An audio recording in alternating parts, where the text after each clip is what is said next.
Mai Ann, makasimbe. Aiwa isusu tiri right. Vari sei sisi? Vari kukura sisi vachona. Vari kutoda. Sisi vari kukura.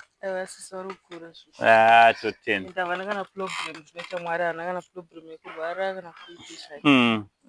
Vari kungozvikurirwa zvavo vari munyasha. Handiti kuri seiwo kuno? Handiti totenda. Vakwazisei ndo vanenge vachida kuona ivava.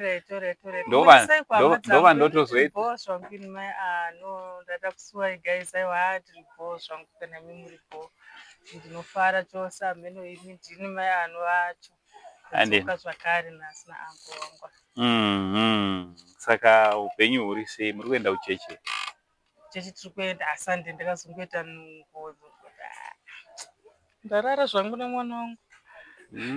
Alright. But Sunday ndinoya tofanira kufa tipote tiendo chechi. Handiti kuri sei zvakuona naProfeti Mbewe? Aiwa kuchechi bho zvese.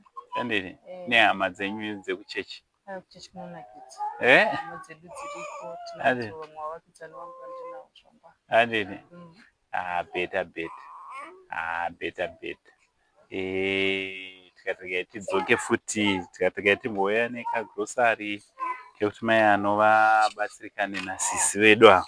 Naita basa vedu vemwari akukomborere handizoti ndokutendai sei handizondokutendai nchiti chini changotopa munamato pesa apo naapa ndikanganwe kuna angu vangu ai Mwari. Zoti vanokuitira ichi nditoziva handiziva handina chekutaura. Ini ndongobatiswa chete. Dziripo hama dzimwe dzasingadi hadzo kutaurwa nemazita vanenge vachimira nemi nguva dzose. Handiti? Aiwa imimi wacho kutobatiswa kwacheko kumwoyo wenyu vari vamwe vanongoti ameno. Vari vamwe vanongoti ameno. Isusu tinotofara because isusu pamwe chete tatova hama nehama. Ukama hwedu hunenge huchitoenda. Iwe sisi? Aiwa tinotenda. Ndo mai andati ndiuye muzoona. Ndoiziva kuti mune hama dzakawanda stereki. Hama dzinokudai. So tati regai tinoona mai ano. Mwedzi zvawakupera kudai nekuzogadzirisa chivanhu chachona chese. Especially panyaya dzemagrosari.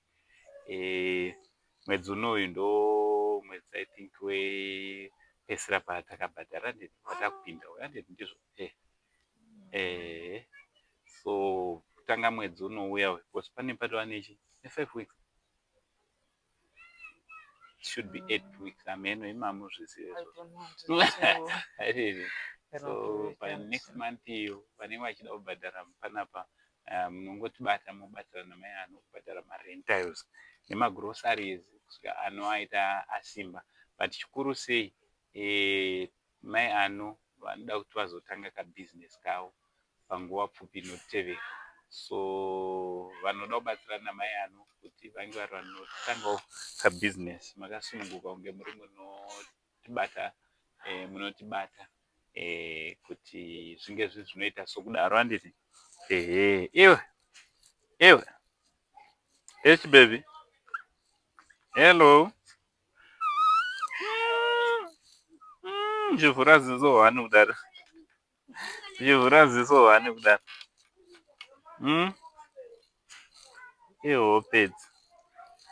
Ihope shemu. Yarare zvake kwachaonei. Ihope dzake.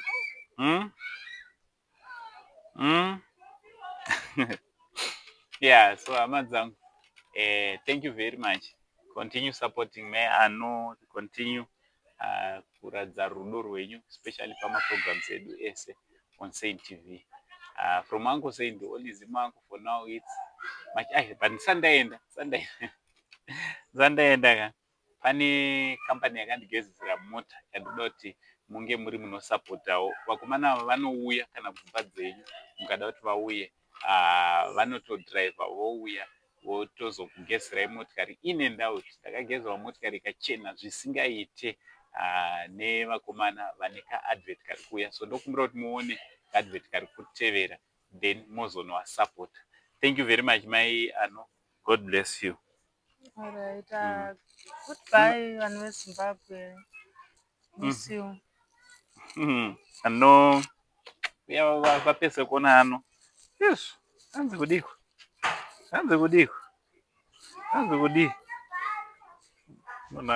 kutaurirwa unyimwa mbare dzekumusana. Aiwa, kana kune vakandipedzera panyaya dzekugeza motikari, vakomana veCleantech Car Wash and Detailing. Vakomana ava zvavakaita handina kana neremumuromo navo. Zvavakangoita vakandibata vakati Angosaint, aiwa toda kuti tinge tiri tinouya kuzogeza motikari. Ndikati aiwa ndichauya nayo kuCar Wash. Zvikanzi aiwa musazvinetse, Car Wash tinayo asi isusu futi Car Wash yedu inogona kuuya ikoko kwamuri. Ndikati aiwa itai sezvamareva. Vakomana vakafumobata jongwe romuromo vakasvika pamba ruri ngwanani. Ndakaona motikari yavo ichipinda pamba ndikasekerera ndikati hehe zviriko here izvi.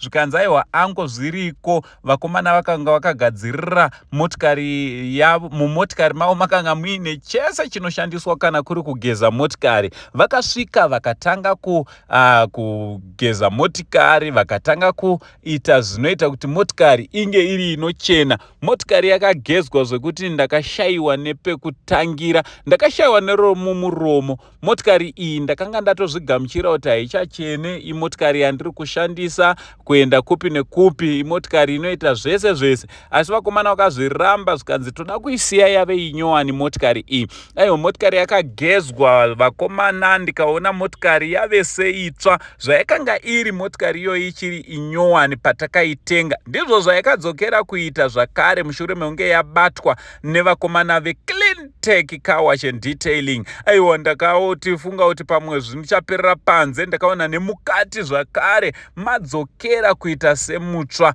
Aiwa chinova chinhu chinofadza, chinhu chakandifadza zvikuru. So zvamunongoita kana muchida kuti vauyewo kwamuri ikoko, munongovabata panhamba dziri paskrini. Vakomana ava vanouya vachimanya motikari yenyu pasina nguva ngani inodzokera kuita motikari itsva.